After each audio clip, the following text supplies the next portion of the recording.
if you aggregate this across, the collective market cap of the NASDAQ today is $30 trillion. I think in short order, in just a handful of years, you're going to see the collective market cap of the NASDAQ either double or triple over time. So that is the massive market dynamics that will move macro economies from generative AI.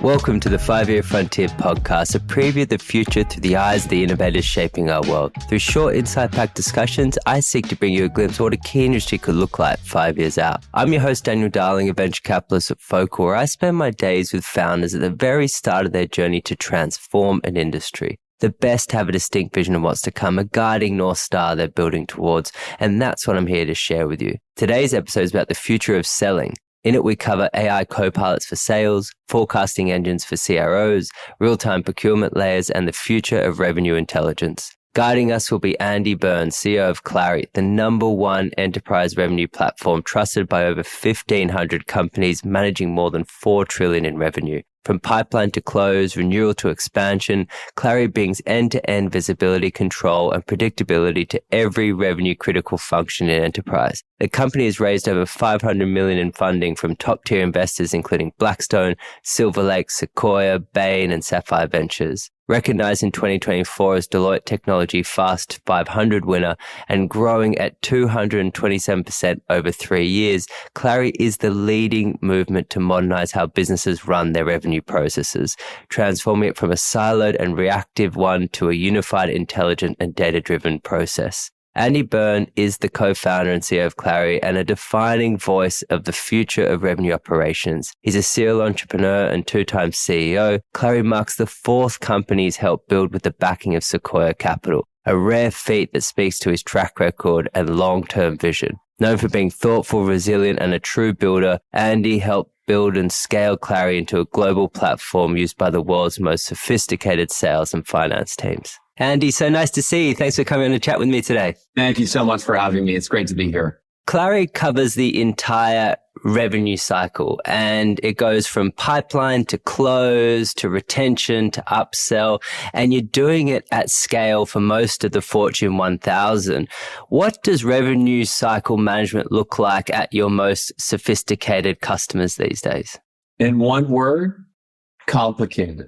Enterprise revenue management is not easy. If you think about some of the largest customers in the world, from HP to ADP to Adobe to Sodexo, these are large Fortune 500 companies. They have a revenue rubric that's really complicated. They have hundreds of products, thousands of reps, different motions, different regions, different segments that they sell to. So it's very complicated to actually map that whole thing out and help them create, convert, and close in a way that allows them to realize their fullest potential and really help them answer, frankly, the most important question in business: will they meet or miss? You started Clari about 12 years ago, really before the rise of this new LLM AI innovation. How has your business and product evolved in taking such a complicated process pre the arrival of LLMs to where it is today? The thesis when we started the company, which it was 2 of us sitting in a garage saying, hey, what do you want to do? Our background is in natural language processing and machine learning on large forms of human communication. So we used that as the backdrop, and we went to Sequoia Capital, who was our largest shareholder, and with a thesis that we felt that the CRMs had failed sales teams. And then where they had failed sales teams is that the interface for the rep was kludgy, the interface for the manager that produced a lot of blind spots. And then there was a lot of these executives who were trying to forecast, okay, what's going to happen at the end of the quarter? And we realized that there was this flaw in the architecture of CRM systems. And what is that flaw? That flaw is that they weren't able to historically snapshot the change of everything that was going on across all of the deals and all of the accounts and track all of that human activity to create, convert, and close. So we looked at that limitation in the CRM architecture and we said, let's think about how we can track comprehensively everything that's going on across all these reps, across all of these deals, these accounts, these regions for one thing, to be able to answer, will they meet, beat, or miss? We called that in the early days predictive machine learning, right? So it wasn't generative. It was predictive artificial intelligence. So that was really chapter one. Now, here's where it gets interesting. They started to actually bring in marketing and pre-sales people and finance and post-sales people into our platform. And it hit us so hard. We said, oh my gosh, it's so much more than sales. It's around revenue. And we realized this is when you had the rise of the chief revenue officer. That title did not exist 10 years ago. You had the rise of this RevOps function where you're actually running the end-to-end revenue process across current quarter and next quarter. So the big aha was going from this predictive sales management solution just for sales teams to this revenue orchestration platform where we were helping every revenue critical employee do their jobs in a way that drives a lot of productivity and having that user experience predict, here's where you have risk. These deals are not going to close. Here's where you have upside at a rep level. Or if you're a manager and you have 100 deals you need to look through on a Sunday night, where are you going to spend your time on Monday morning? Predicting where that and guiding where that manager should spend time. So the labor pool that was these revenue critical employees, their ability to get to their results was compressed. And we saw another lift and another takeoff. Now, your question about this generative piece and what's happening around this, we're starting to see early value that's been over the last really 12 to 18 months is where we've seen is the machines being able to come in and look at large volumes of unstructured data and make sense of that, right? Emails and meetings and relationships and recorded conversations and be able to do what's very hard to do for a human. So looking at a deal and saying, not based on the email traffic, how many emails went out and the frequency, not based on what was changed in the CRM, but we're looking and harvesting the transcripts and we're able to actually deduce based on the generative AI and the LLMs, what is good, what is bad, where we have momentum. That's a real unlock. And what you're hearing is a big unification across multiple different departments. But at the center as well is the salesperson who is doing the sales. How has that role evolved in the last year? And how do you actually see it evolving in the next couple of years? The fascinating debate, right, across all these different classes of labor. In the case of the sales rep, our view is that the sales rep is going to go from human to superhuman. We don't think there's going to be a massive elimination of this labor pool because what do salespeople do well? The best salespeople, they listen to their customers. It's a human to human connection, right? And they want to really understand and diagnose the problem and the pain and be able to bring to bear a solution, right? That's very hard for agents to do in a human context. So that is the craft. The stuff that goes away is the administrative burden of having to fill out, where am I in my deals? And is this a stage 1, stage 2, stage 3? Is this best case? Is this commit? Is this pipeline? All of that now goes away and that's no longer human generated. It'll be human approved. But imagine you're working through your week and you eliminate what is generally 50% of your day to do all of this updating of the systems to be able to then aggregate that so the chief revenue officer knows where we're going to land, right? That whole administrative burden goes away. That allows me to do my best work, which is this human to human solving your problems. That's where we see this kind of a co-pilot assist-like paradigm. Is there a world where you get to in a more autonomous level system like an FSD? We do think that there is going to be an era where you do have a lot of agents doing the work of understanding not how to sell, but who to sell to. So if you go up funnel and you look at a rep that's waking up in the morning and saying, I only have a pipeline coverage of 1.2x, I need 3x. I would like to ask Clari, hey, what account should I attack today? Who in those accounts should I attack? And how should I go about that? Right? And having that go into a pool of 4,000 accounts, understand across all of the other accounts that were closed won, closed slipped, closed lost, and be able to then surface these ideal accounts that allows me to do my job, which is reach out, engage. And in that case, we're automating a lot of those steps. So it's really about allowing the human to do what they do best, which is interacting with the other human at the other end. What about upskilling your sales force to be the absolute best sales performer in the organization? It seems like that is a big push amongst those that have organization-wide coverage where they're able to say, these are the top performers in our organization. This is maybe some of the tribal knowledge or skill sets that we're able to observe. How do we distill that down where everyone is performing to that level? Yeah, what I'd say is that most of the data that's found where you realize that they are the best in their craft is actually found in the conversations that they're having. It is less about an enablement problem in a traditional sense where let's see if they're certified to do X, Y, Z. It's more about, hey, can we listen to the best rep, Wesley? Can we deduce what she did? And can we then go replicate and pattern match off of that and get that skill set to the rest of the team?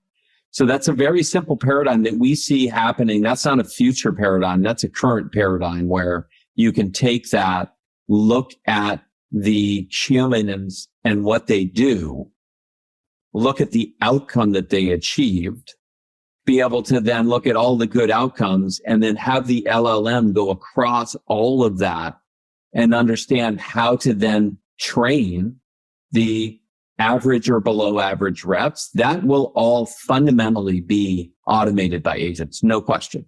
You've got such scale at your organization, seeing best practices, not just in one company, but across multiple companies as your customers. Are you developing a kind of sort of ontology learning or master learning across these organizations that a new customer joins Clari and benefits from all of that scale? Yeah, what we do have is we have over 1,000 customers. We've actually helped them manage over 3,000 of their revenue cadences. And I'm really proud that we have over $4 trillion worth of revenue that's going through the platform. So very exciting scale.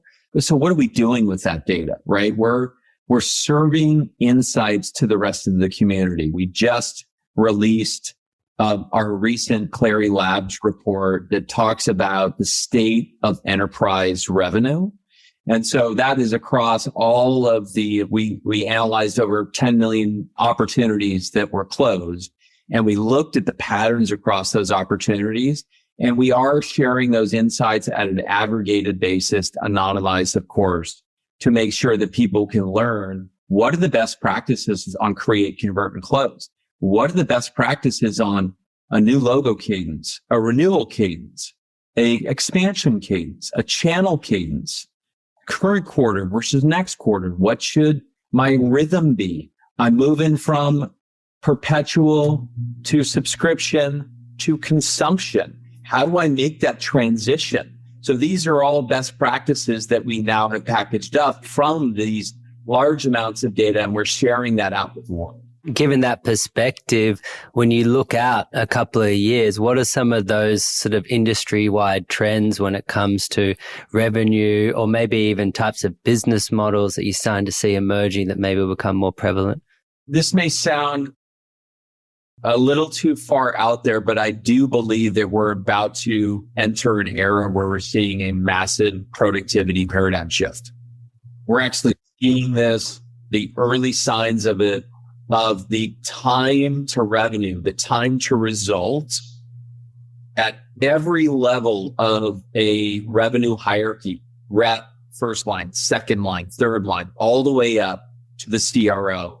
There's advantages for board members as well for products like this to be able to say, okay, well, can we have the agents that's a board level agent tell us, what is happening within the organization and what advice can I bring to the table that allows executives to do their jobs better? But if we zoom out on the productivity paradigm, we fundamentally believe, simple way to think about this, a rep that has $1 million quota will be doing $1.7 to $2 million in revenue. That the manager that was struggling to have 8 reps and manage 8 reps will manage 12 to 15 reps. You'll see the ability to have coverage and the quality of our coverage in terms of the pipeline that we create. We're going to see enormous gains across those 2 KPI dimensions.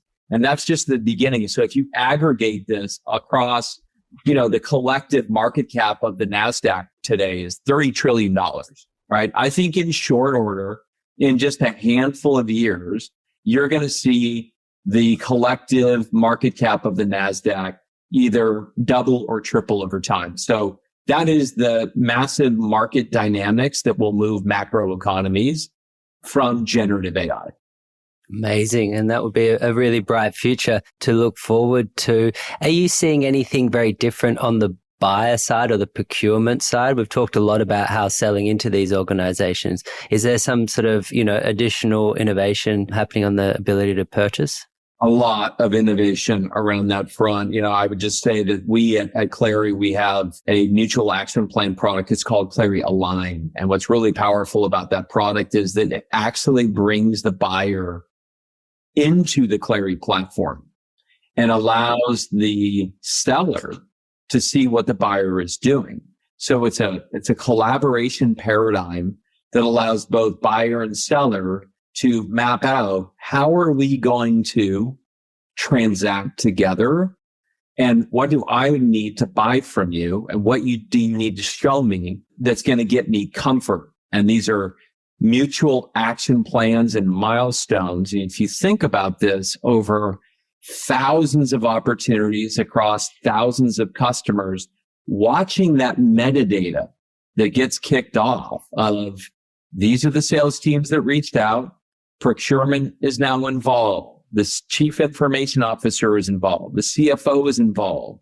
This is all kicking off digital exhaust in the forms of emails, meetings, relationships, conversational data, and that transaction bus is affording us more data that will allow us to take that ability to transact to do 2 things. 1, increase trust, and 2, increase the speed of transaction. And when you increase trust and speed, you will see an ability for people to sell and buy faster, and commerce just in general will accelerate because of agentic.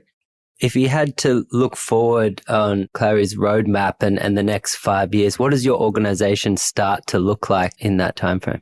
Well, organizationally, we've grown very fast from 2 of us sitting in a garage saying, hey, what do you want to do? To now we've got over 700 employees. We've got 125 in India. We've got over 100 in Krakow, Poland. So we're scaling. We have follow the sun support model. So it's been fun to see that development. What we see is a continued scale across both our go-to-market teams, our R&D teams.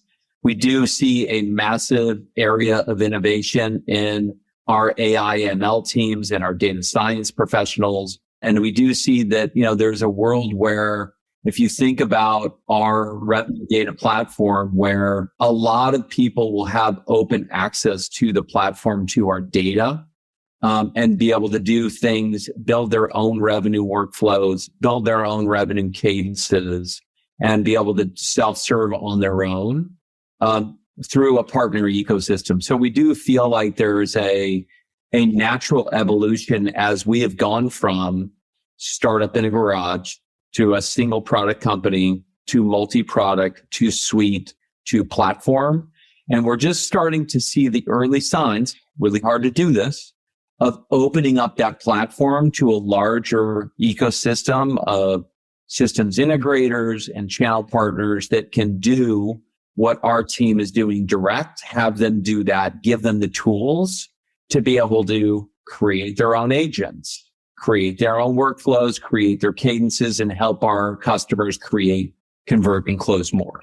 So that's the future. What do you think about what seems like a bit of a growing fatigue around AI-driven outbound in the sales market, as it's able to craft email copy, even craft videos that are customized per account? It seems to me that there's a growing buyer fatigue around that. How do you see that playing out? How do you see the reaction to that? And what might be some of the more effective ways to do some outbound going forward? If it's a simple spray and pray and go after a simple sales process, I think it actually works well. I think you can eliminate some of the labor. But, when you're talking about in large enterprise where the conversations, when they're selling anything that's north of $100,000 average price, it requires a nonlinear it is a nonlinear conversation and cadence that requires multiple people to be in the flow. And so I think that the fatigue has come from, it just had these laws of diminishing returns in terms of the value. And that's not too different than any sort of technology hype curve, right? We're kind of in the trough of disillusionment in terms of the sort of the SDR outbound. What is really important is providing a sophisticated agent that can actually handle what does an AE do? What does a CS person do? What does a sales engineer do? And can they help them? Is it helping them reach out, or is it just helping them with their tasks at hand? I think it's more the latter. Trying to repeat human-to-human communications and trick them that this is real, I think is what's caused the fatigue. I wanted to also switch gears a little bit. So in addition to being the CEO of Clari, you also coach a lot of emerging leaders with your Rise Up newsletter. And given that, how are you seeing the CEO, or how are you coaching today's CEO to be really adaptive and thrive in such a changing environment? Just to be present. I think a lot of young CEOs have a high level of cortisol, a high level of anxiety, super type A, and they don't realize how great they have it. And they don't realize that the problems that they are dealing with are really good problems as you look at, on a relative basis, rest of world and the other world's problems. So one move that I've made with lots of CEOs and my mentorship of them is to just make sure that they can keep themselves grounded and present and understand that even in the most challenging of times, you can have a background task of gratitude. Now, that is a self-mastery. It takes a long time to get there. Even when you're in the fight and there's crazy stuff going on, can you still enjoy the moment? So, and when there's high levels of stress and uncertainty around the globe, as we now see, I think it's more important than ever to be grounded with gratitude. And I try to express and sell people on meditation. I try to make sure that they, understand what is their mind actually doing. What are the tricks that they're playing, that the mind is playing on them? When you can reduce the frenetic energy of those neural pathways in our brain, then we can have our best think. And I can bring my best thought process to a very complicated, high stress situation. So that's the sort of the package of work that both I've learned over time and that I am trying to teach to these young CEOs that are up and coming. That's such sage words and a great way to end our conversation. Thanks so much for sharing what you're up to at Clari and your vision for the future. And it seems like an incredible moment in time for you and your business. So I appreciate you coming on and chatting with me. Thank you so much for the time. Really appreciate it.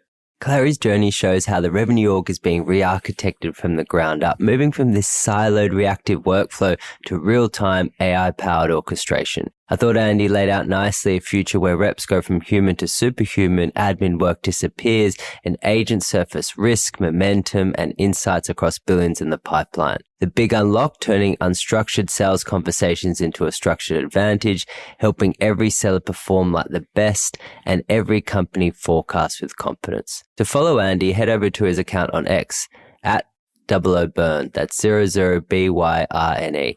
I hope you enjoyed today's episode, so please subscribe to the podcast to listen to more coming down the pipe. Until next time, thanks for listening and have a great rest of your day.